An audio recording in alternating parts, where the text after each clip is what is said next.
Reuters Islamic State released a video on Sunday that appeared to show the beheadings of 21 Egyptian Christians in Libya, and President Abdel Fattah al-Sisi warned that his country would respond to the deaths as it saw fit.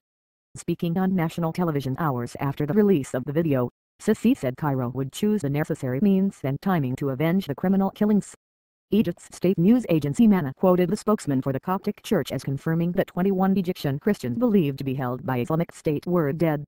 The beheadings could stiffen Sisi's resolve in dealing with security threats from militants thriving in neighbouring Libya's chaos who want to topple his U.S.-backed government. Egypt has denied reports in the past that it had taken part, along with its close ally the United Arab Emirates, in airstrikes against militants based in Libya. The footage showing the deaths of the Egyptians appeared on the Twitter feed of a website that supports Islamic State, which has seized parts of Iraq and Syria and has also beheaded Western hostages. In the video, militants in black march the captives, dressed in orange jumpsuits, to a beach the group said was near Tripoli. They were forced down onto their knees, then beheaded. A caption on the 5-minute video read, "The people of the cross, followers of the hostile Egyptian church." Before the killings, one of the militants stood with a knife in his hand and said, "Safety for you crusaders is something you can only wish for." Thousands of Egyptians desperate for work have traveled to Libya since an uprising at home in 2011, despite advice from their government not to go to a country sliding into lawlessness.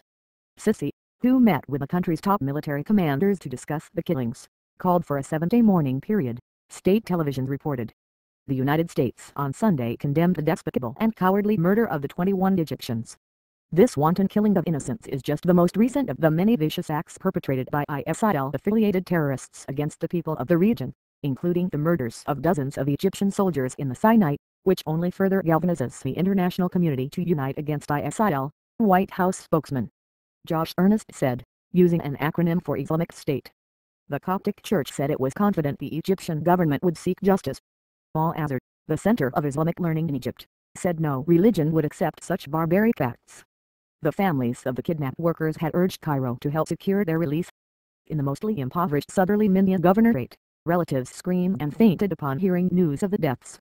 Concerns about Libya. Egypt, the most populous Arab state, has not taken part directly in the U.S.-led airstrikes against Islamic State targets in Iraq and Syria, focusing instead on the increasingly complex insurgency within its own borders. Militants based in Libya have made contact with Sinai Province, the group operating from Egypt's Sinai Peninsula that has changed its name from Ansar Bayt al-Mahdi's and pledged allegiance to Islamic State. The group has killed hundreds of Egyptian soldiers and police since the army toppled Islamist President Mohamed Morsi in 2013 after mass protests against his rule. With Libya caught in a chaotic power struggle between two rival factions operating their own governments, Western officials worry that Islamist militants are taking advantage of the turmoil to strengthen their presence.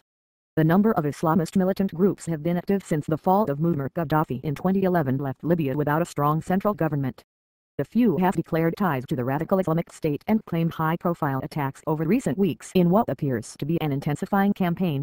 Fears that the crisis in neighbouring Libya could spill across the border have prompted Egypt to upgrade its military hardware.